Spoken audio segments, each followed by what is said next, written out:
against the stream. It don't matter what race or creed or color. Your love is blind and you're my brother. When that end plays and no one gonna stand. If you say you can't breathe, I'll show you we can. Ain't never gonna stop believing. We were born for freedom. We're born for freedom.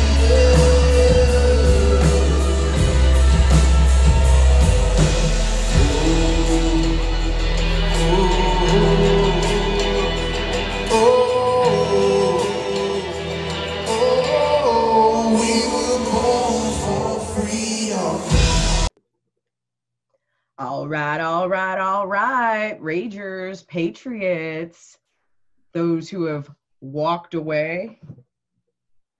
I have an amazing guest today. This is a guy I've literally been trying to talk to since I met him, and been trying to talk to, I've known who he is because of the illegal discrimination that had been committed against him through his employer. On Twitter, I had been following DC Drano for several months, well before I even knew who this individual was. But when his case broke, it went viral. So you guys know him as Brokeback Patriot. I know him as David Leatherwood. And I had to have him on the show because this is the Walkaway reunion. Welcome to the show, David. Thank you. Thanks for having me. Red Pill Rage. You're looking cute and sexy with your shit all like unbuttoned and your light looking good. We call this light and loose. Light and loose. So we take one extra button down so they could see the chest hair because it triggers the libs. Yeah, even like gay alpha masculinity is apparently a problem for them. Yeah. I actually, one of my photos wearing my hat, it went viral on Twitter, and the leftist gay Twitter mob attacked me because my chest hair was sticking out of my shirt, and it was like they were screaming. It was hilarious. So now I let them have it, you know. Well, I mean, don't they like bears? What's the problem? I know, right? And you know what I said? I said if that same chest hair was on a straight man, you'd be drooling. Whatever, they love it. They do. Well, I want to just jump right in. We're going to talk a little bit about your Walkaway experience, and then we're going to jump into what I've been wanting to talk to you about for so long, which of course is the correlations we see between narcissistic personality traits, narcissistic abuse, and what the left is doing. So we've got a lot to run through, but so let's just jump right in. How did you get involved as a speaker at the Rescue America rallies? So basically, through my activism, I've been Brokeback Patriot since 2018. A lot of people don't realize because I've been deplatformed and canceled so many times. And, of course, I loved Brandon and everything that he was doing. And through Outspoken and kind of launching that campaign is when I was finally able to connect with Brandon. And I just absolutely love him. I love his heart and everything that he's done for the movement. And so he said, hey, we're coming to Tampa Bay, Florida, which is where I live. And he said, jump on the team and, start speaking. And then I was actually able to do a few more in other cities as well, which was really cool. So it was an honor to be invited by Brandon and just a really cool experience overall. What is the most memorable rally you spoke at and why? So my most memorable and probably to date, one of the most incredible speaking, engagements I've ever done was in Nashville. So that weekend we were doing Outspoken Pride. So a lot of the Walkaway people were already going to be there. And then they had also scheduled a Walkaway rally on the same weekend. So it was just a lot going on. It was a lot of energy. It was a lot of LGBT patriots that were already there, plus everybody from Nashville that loves Walkaway. And so it was just really cool. It was raining that day. It was actually at an outdoor venue. And it was just so surreal. Like there were all these really cool statues and it was raining, but there was this huge group of patriots under this awning, and it was like my people, you know, like it was like I was speaking to my people. And also, like, you know, between me and you, I always, up until that point, I always spoke, I would read my speeches, and I would get a little nervous. And, you know, like every time you speak, you kind of get a little bit more confident. And this was the time I said, you're not reading it anymore. You're going to speak from the heart. And I just looked out into the crowd, and I saw familiar faces and people that I'd met online, and people that were part of the movement, and people that I admire so much, like Brandon, and Christian was there, Christian Walker, and just everybody. I mean, Lady Maga, Mikey, obviously all the Walkaway people, but it was just incredible. And I felt like I was speaking to them, and it was just a really, really cool, the whole crowd was just fired up, and I'll never forget it. Awesome. Awesome. That's so beautiful. I love it. I love it. Yeah. I have been a pretty good public speaker since I was a kid, but then I stopped public speaking for a long time. And when I started getting back into it in probably 2016 or 17, I couldn't memorize a speech for anything. Right. But when you don't memorize your speeches, and again, when you do speak from the heart, that's when the speeches are better anyway. So sometimes there's no point in having notes. Right. Well, you know, it's a surreal experience when you get up there, and especially in the beginning when you haven't done it for a while. And I've started to speak more, but you get up there, and then sometimes it's like your brain just blanks, you know, and that's what would happen to me. That's why I would always write it. And I was like, you know what, I'm not going to rely on that crutch anymore. I'm going to engage with the audience. I'm going to speak to people. And instead of blanking, I just kind of, you know, you rise to the occasion. And I agree. It is the best when you could do that. Okay. I want to ask you a slightly darker question. Yeah. I don't know if maybe your red pill moment is just when you lost your job, or before that, or after that, but when did you first realize our country was coming into a civil war? So I was red pilled like back in 2016. I literally, my hair was this long. I was like a hippie living on the beach, and I, you know, started paying attention to what Trump was saying, and it resonated with me so much. I was Democrat. I changed my registration to Republican in the summer of 2016 just so I could vote for Trump in the primaries. I was walking, knocking doors with the campaign, volunteering on my own time. I would go to rallies by myself because I didn't know anybody else. And this was back in 2016. So I've been red pilled for a while. I would say it's not been until the past year when I'm really like, this is moving towards a civil war. I mean, it was always polarized, but I just feel like it's just getting worse and worse and worse. And I would say probably the last 2 years of the Trump presidency, but especially the last year, these power grabs by the left. I mean, to see things like our basic liberties, like our freedom of speech and Second Amendment, I mean, those are non-negotiable for patriots. And when these people are coming after them, like, we will rise up to defend ourselves. Like, we have our God-given right to do that. So I would say probably, I don't know if there was like a specific moment. And I say now, you know, now that we're in the Biden-Harris administration, it's just, I don't know. You mean the Biden administration? Right. Yeah, exactly. The Biden administration. Something's got to give, you know, like, is it going to be civil war? I mean, we basically are in a civil war. It's just an ideological war, you know, like, and that's actually why I love memes so much and why I created my page, because even though we're not necessarily boots on the ground, you know, like, in the battlefield's the internet, you know, and it's an ideological war. And that's why I actually view, talking about civil wars and things like that, I view memes like little weapons. They're like little bombs. They're truth bombs. So it's like, I make a meme, post it on my Instagram, and then people share it.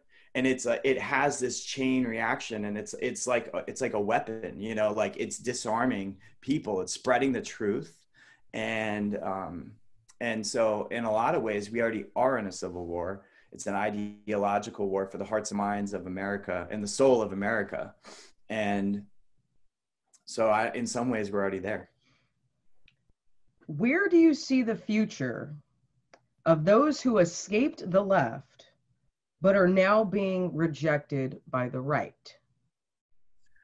So this is a really good question, because it causes a lot of internal conflict with a lot of people. So people like us, we were not Republicans, okay? But we were kind of brought over to the right by Donald Trump. And now the Republican Party is the America First Party. Just from a purely political strategy standpoint, we cannot create a third party. We will lose every time. The left is united. If the right splits into two parties, we lose every time. So, and right now, especially as somebody who's gay like me, it is true that there is a and I will say it's a very small minority of people on the right that they still don't like gay people. Mm-hmm. And they say, you're not welcome here. And they speak out on Twitter, and they're ignorant and they're idiots. And I call them out on their bullshit every time, but they exist nonetheless. Need a play for that. Yeah, but they exist nonetheless. That being said, we didn't allow the left to bully us. We didn't allow the left to silence us. We didn't allow the left to stop us. And so why would we turn around and then allow these irrelevant bullies on the far right extreme? I mean, I consider those the real extremists. You know, they're just kind of like out there. Why would we let them bully us out of the party? What I see and what I would like to, you know, empower other people that are feeling like they're in this situation, instead of just cowering away or being like, oh, because we're not victims. We don't play the victims. So we can't just be like, oh, well, you know, we're not welcome here anymore. No, we fight for our spot. We say, we are here. We're not going anywhere. You have to listen to us because our voices are valid. We're not going to be disenfranchised anymore. You know, but it's true. Like, you know, and actually, so I'm very involved with Log Cabin Republicans. Log Cabin Republicans is the oldest gay Republican group in American history. And for a long time, they weren't even recognized by the Republican Party. But in order to affect change, you have to work it from within, you know? So this is classic Donald Trump. Donald Trump hijacked the Republican Party. They didn't want him in there. He said, I don't care, I'm taking over. And guess what? They all got on their knees and sucked his dick. And they had to, because he took over, you know, and whether they liked it or not. And that's what we have to do. We have to say, I don't care if you like it or not, we're here. And we have to fight for our spot. So that's really my mentality on it. That's why I am involved now with the Log Cabin Republicans and I work more with the Republican Party now. You know, and I don't view it as selling out, because I am an anti-establishment outsider. I'm not a politician. I never was. But I feel like if we are going to affect change, we have to work at it from within, you know, instead of like distancing ourselves and then complaining, you know, like we have to get in there. We have to get right in the middle, and we have to fight for our spot. So when I first started going to Walkaway rallies, just as nothing other than a patriot. Okay, this is well before Brendan even knew who I was, saw me, anything like that. I said to myself, I was looking around, and the first one that I went to was in San Francisco. So I used to live in Oakland. So San Francisco, Oakland, Berkeley, hotbed of Antifa, hotbed of BLM, but then also everything's gay. Everything's gay in the Bay. Like, I'm not going to lie, everything's gay in the Bay. I was looking around, and all I saw were gay guys and old ladies. And I have been saying it since last summer. I said, it's the gay guys and the old ladies who are going to save this country. And probably the Proud Boys too, you know, but unfortunately they just have such an uphill battle with trying to change their image. Right, which sucks for them, which is why I try to do as much media for them as I can to try to show the positive side of what they do. But I still stand on it. All these months later, even after this rigged election, even after everything that's happened, for whatever reason, mommies and grandmas and gay guys are the only ones who seem to be courageous enough to be standing up to the radical left, standing up to the pedophile crap, standing up to the racial divide crap that they keep trying to put on us. And so it's like, I applaud you. And Mikey Harlow said something very powerful. And when I interviewed him, he said, you know, if the Republicans don't want a gay percentage on their side, well, too bad, because they had 30, 40 years to try to change this country. The Christians, and I'm not, Mikey didn't say this, I'm saying this, but it's like these holier than thou Christians who want to criticize who you sleep with or who I sleep with or who we all sleep with. Where were you? Where were you 10 years ago? Because you see, we were partying, so you can't blame us. But you guys were over there sitting on your pedestal. Where were you? Why weren't you taking care of this? You had 30, 40 years to take care of this. So guess what? Now the bad kids need to come in and fix this shit. Okay, now the party kids need to come in and fix this shit because the straight-laced, holier than thou conservatives didn't do anything. Right. Well, and the bottom line is that it was a losing strategy. And that's why the Republican Party was losing. That's why if Donald Trump hadn't come in and actually hijacked the party and then saved the party would have died. You know, it was and there never would have been another Republican and actually elected again. And actually, that's the problem that we're facing now, because whether or not it's Trump or it's somebody else, we can't go backwards. Like, we've already made these changes. We're already moving forward now. It's a losing strategy to have all these suits and ties, buttoned up, old, rich, white men, whatever, saying, oh, this is our party and you're not welcome. Like, honestly, can I curse on this show? Fuck this is you. Red Pill Rage. Yeah, you can curse. Honestly, fuck you. That's a losing strategy. And anybody who doesn't understand that the bigger the tent, the better, they're idiots. I mean, give me a break. And you know what? And I'm glad that you brought up the religious angle. I was raised in a Christian family, in a Christian church, and I still hold those beliefs. However, there is a major problem in America today and in the Republican Party and the conservative movement with people who are confused about what conservatism is. Because conservatism is not a religious doctrine, it's a political ideology. And the people that confuse the two are misguided, mistaken, and they're very confused. And there's a separation of church and state for a reason. And yes, a lot of conservative values are derived from Christianity, Western spirituality, and the Bible. That's okay, but at the same time, ultimately, it's freedom and liberty, and justice for all. And a lot of these people, these religious evangelicals, you know, they think that they own like a stronghold of the party. Well, guess what?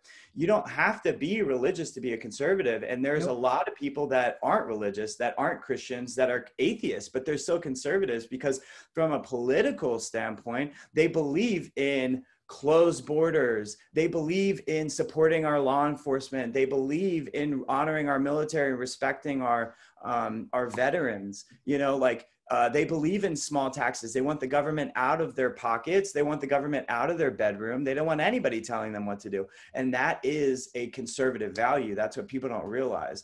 It's freedom and liberty. And that transcends religion. That has nothing to do with Christianity. That idea is bigger than, I mean, it's interconnected, but at the same time, it's not mutually exclusive is my point. So David, name one action item that you would like the Patriots to execute to help save this country. Okay, so here's the plan. You with me? What we're gonna do is we're gonna set a date and a time, and we're all, like, patriots across the country are all gonna go outside. They're gonna go to the grocery store. They're going to go to the gas station. They're going to go wherever the hell they want to go. And we're all going to take off our masks and live our fucking life. That's step number one. That's the action item. We need to, and you know what? It's very simple, but guess what? It's powerful. And I saw a video the other day. There was like a group of moms, I think, and they did like a no mask, like in the grocery store thing. And they did like a sit-in basically. And they said, this is dumb. We're over it. We're not wearing our masks. And then there was like 40 or 50 of them, and they couldn't do anything about it. You know, the grocery store is just like, okay, what people don't understand, we talk about it a lot. And I know you've heard this before, but it's like strength in numbers, you know, like, and we need to give a big F you to all of these authoritarian, tyrannical, leftist, you know, governors and politicians and people that are trying to control our lives and tell us what to do. We like, and you know what, I'm in a freedom state, I'm in Florida, so it's a little easier here, but like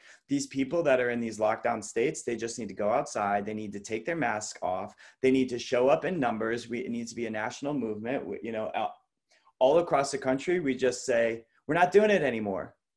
And you can't make us, you know, it's tiny. I mean, and there's so many other things and it's a cascading effect, but that's the first thing we could do.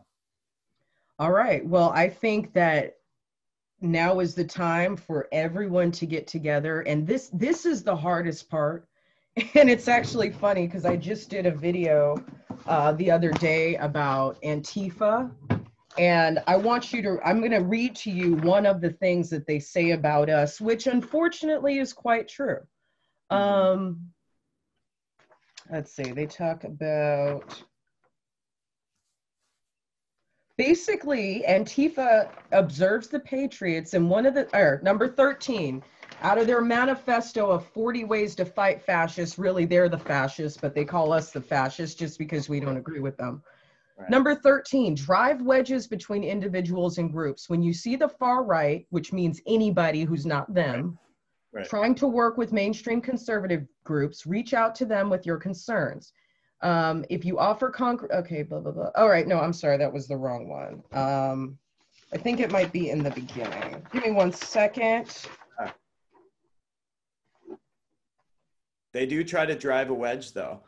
Yeah, and they're actually quite good at it, which is why I'm so upset about what happened after CPAC in terms of everybody just starting to talk shit about each other. I just watched, and I don't want to, all right, I'm going to name names, but I literally just watched Tyson James, the rapper, going after Bevelyn Beatty. Bevelyn Beatty's going after Brandon Tatum. And Bryson Gray's going after Lady Megan. It's like, what the fuck happened? We were all so solid, and it goes to show that Trump was really the glue that held us all together. So now we need to come back and find that glue. Basically, I can't find it right now, but basically what Antifa has said about the Patriots is that we are very easily divided, and that we will divide over the smallest, most petty stuff. So we need to find a way to put all of that to an end. And I don't care if it's Walkaway, Proud Boys, Women for America First, Log Cabin Republicans, the Patriot Party. We all need to find a way to come together. And that's why I'm doing what I'm doing as Red Pill Rage, is because I'm trying to hit as many of these groups as I can and be like, put the dumb shit to the side, because our war, this is such a big uphill battle. This is such a tribulation. Now I'm going off on a tangent, but again, I mean, I love this idea to have like we could do like a no mask Monday or something, right? You know, just like everybody says they refuse to wear a mask, or a no mask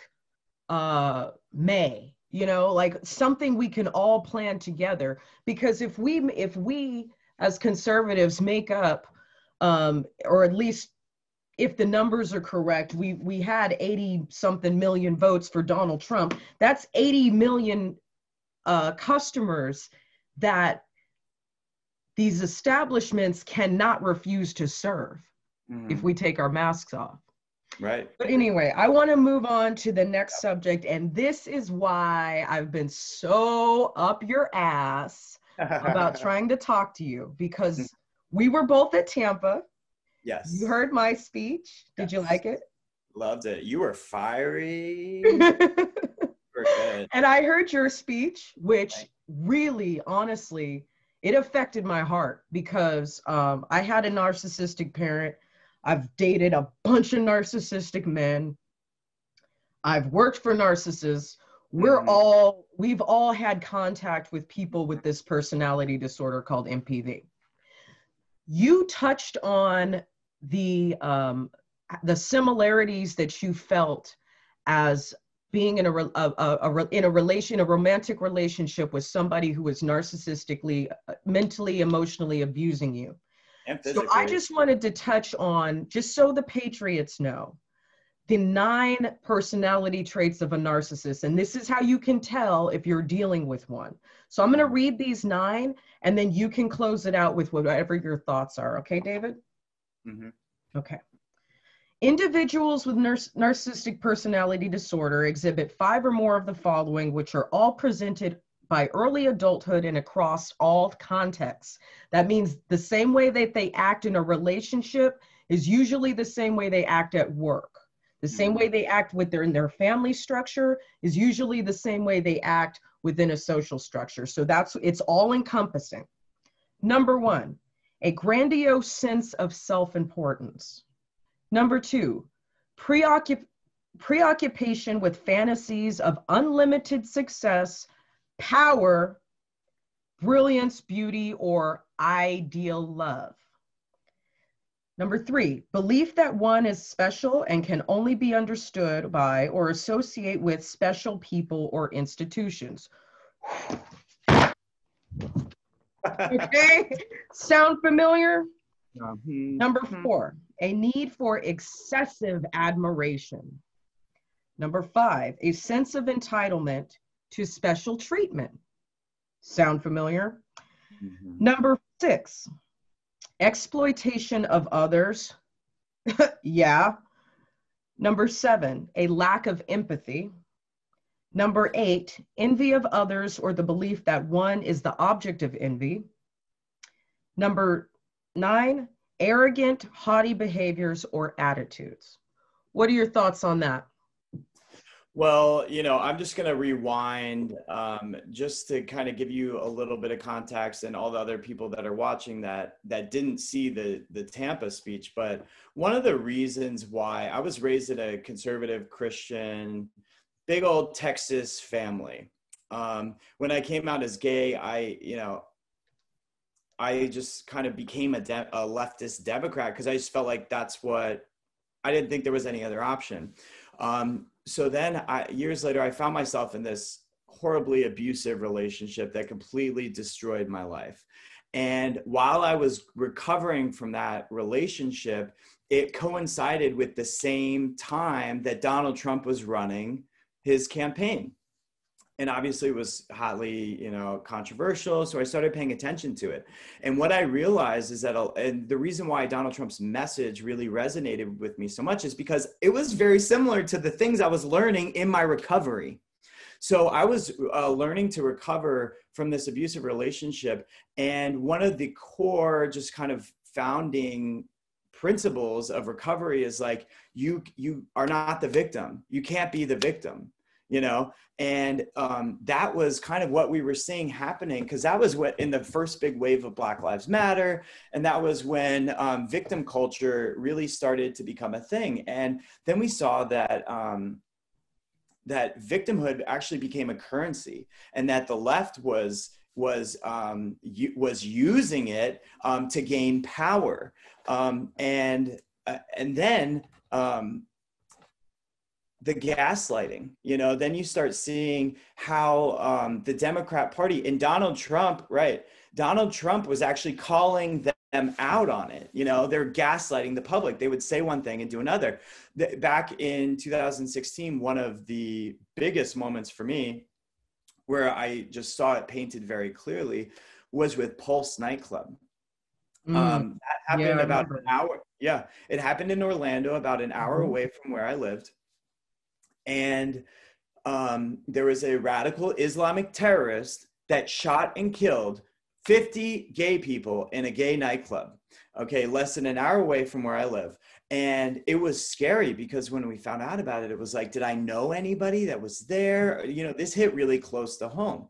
Donald Trump, less than 24 hours after the shooting happened, gave an incredible speech. And if you haven't seen it, you should look it up. It's a 45-minute speech where he pledges his support for the LGBT community. And they swept that under the rug, and nobody even remembers that that happened. Hillary Clinton waited, you know, days and days and days. And then, you know, when it was convenient for her, she made some canned 10-minute speech like, oh, our heart goes out, we stand with the LGBT community, blah, blah, blah. But then tell me why her campaign was taking millions of dollars from countries in the Middle East that still murder homosexuals. They legalize the murder and criminalization of homosexuality. That is the quintessential definition of gaslighting. Then the father of the shooter attended her rally, and they sat him right behind her. So on TV, he's right there. Then afterwards, he's holding a sign, you know, saying vote for Hillary Clinton or whatever. And this is this terrorist father. And that's when the layers started kind of coming off. And I was just like, you know, the Democrat Party is just flat out lying. And then, you know, and then the next echelon of that is the mainstream media. You know, they do the same thing. And I know Brandon tells, you know, his kind of Walkaway red pill moment, you know, about the, you know, the reporters saying that Donald Trump was making fun of, you know, mentally disabled person. Yeah. Disabled people. And it's that's what it is. And so it's the gaslighting and it's the lying and the reason why these narcissistic, I mean, yes, you have like people like Nancy Pelosi and Chuck Schumer's and these establishment swamp creatures. They've been in power for so long. Don't even tell me how their wealth has doubled, quadrupled, like, you know, just increased exponentially while they've been in office as a career politician. Their salaries stayed the same, but for somehow their net worth has, you know, it's skyrocketed to ungodly amounts. Meanwhile, they say, oh, we're here for the people. We're here for the people. The middle, like they're raising our taxes. Mm-hmm. People can, I mean, you're from San Francisco, you know, those people that work in the gas stations, that work in the grocery stores, they don't even live in San Francisco because they can't afford to. And it's the Democrat policy. Or, you know, side note, or if you work in San Francisco, you just have to accept being homeless. I slept in my car for 4 months and I was working for millionaires. A lot of people don't know that. Okay. Right. And it's like, oh, come to us, we'll take care of you. And then once you're in the relationship with that person, what do they say? Oh, nobody else is going to want you. Every time. That's how the Democrats treat us as human beings. And you know what? They try and develop this codependency to where now, and that's why they want to expand the welfare system. That's why they want to implement a monthly base income. That's why they use coronavirus to get everybody on unemployment and everybody's, you know, hinging on these stimulus checks because they want people to rely on the government. It is quintessential abuse, narcissistic abuse behavior. That's narcissistic abuse 101. They get you exactly like you said, whether it's emotionally, financial abuse is a real thing too. Mm-hmm. You know, they want to manipulate people into this unhealthy dependency. And what, you know, a lot of the country, the left doesn't understand is they say, when we say pull yourself up by the bootstraps, we, you know, instead of giving you a handout, we want to give you a hand up. We don't want to just, you know, give you money and make you rely on the government so that you have this illusion like your life is better. We want to actually empower you, give you the tools so that you could do it yourself. So then first of all, it means something more, you know, it's actually more valuable. And you can be proud of it because you did it yourself. And also, then you're not dependent on the government or anybody else for that success. And that actually just goes right back to the victimhood culture, you know, like and that's why it was so powerful when, you know, and also to me, and it was something I said very early on, because I was going through this narcissistic abuse counseling, like heavy therapy and recovery to get better because the gaslighting, it makes you question what's real. It makes you question, like, because you've been lied to for so long, you're like, you almost feel crazy because you're like, you don't even know what's real anymore. And Mhm. no, go ahead. Go Oh, ahead. I was going to say, even after everything that I've been through, as strong as I am, as confident as I am, as many people, as hopefully lives that I've touched, through my TikToks, my channel, my activism, me being on the road, everything like that, there are times where I still do question, am I, am I crazy?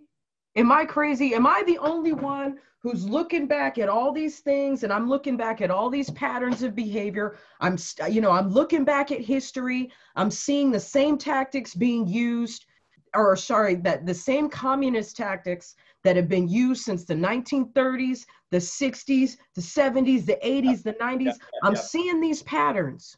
I got the receipts right in front of me. And there are times when I still question, am I fucking crazy? That's how deep, and that's because that's how deep it is. That's how deep it runs. It's just like when you're in a relationship with someone who beats your ass. There's that part of you that still wonders, well, if I was just prettier, or if I just gave him more sex, or if I just let him drink, or if I just let him do drugs, maybe it's all my fault. Maybe I should have just given more. Maybe I should have just been more submissive. Maybe I should have just been more accommodating, and then none of this would have happened. Even when you're out of the relationship, your brain, because of the abuse, sometimes your brain will still cycle that. 100%. It actually kind of gets to be emotional because, like, it's so real, and like, unless you've been in it, like, you don't know. And that's why I feel like they prey on people like us, that, that, because there's different types of people here. Like, the type of person that gets involved in these situations, like, they look to themselves. They take personal responsibility, which is another conservative value. That's another value that I was learning going through all this therapy. That instead of blaming, because these people want to point fingers at and blame everything on everybody else, and then it makes you think, what can I do better? Did I, like, maybe it was me, like exactly what you said, like, maybe if I just said something different, or if I, and because we go through in our heads and we take accountability first before blaming the other person. They're not like that. No. They will not take any responsibility. They will not take any personal responsibility. They will constantly be projecting outwards. And I liked what you said, when you've been used for so long, and you've been used in a relationship, and you've been played, and then your sense of reality is becoming distorted, and you don't know and you've been lied to, and everything just is up in the air, and it's confusing, and you're out of it, and you see it, then you do go through life with a different lens, and you're more cautious, and you have to take those steps back and say, wait. And that's why I'm very selective and careful on who I let in my life now, because I don't trust everybody. I'm like, I don't know your motives. I don't know your intentions. Like, I thought that I knew this person's motives, and they still played me, and they still used me, and they still hurt me. So you're a lot less, you're a lot less likely to just let people in so easily. And then you're always kind of paranoid about if you're being used, or if this person really has your best interests at heart. And that's like the government too, because first of all, nobody should ever think the government has their best interests at heart, whether they're Republicans or Democrats, period. But also, like, in a lot of these communist nations, like what you're talking about from the 30s all the way up until now, like, they use these, and we call them useful idiots, and there are people that aren't wise enough to realize they're being used. And it's painful especially when you come out of a relationship, to realize that you were that, you were used.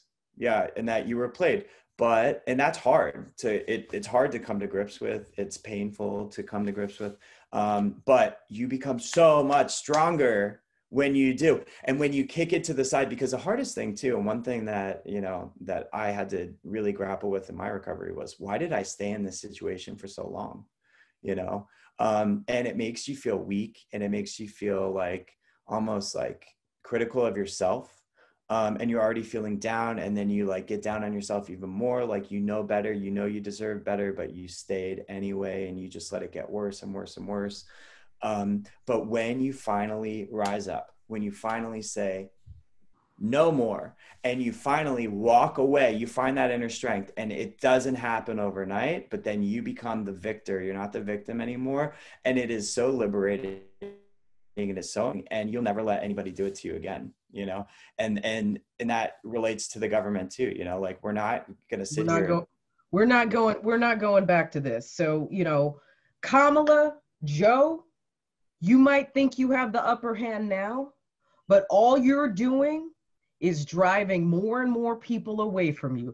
All 100%. You're doing is proving how stupid you are, proving that everything we were saying about you is true.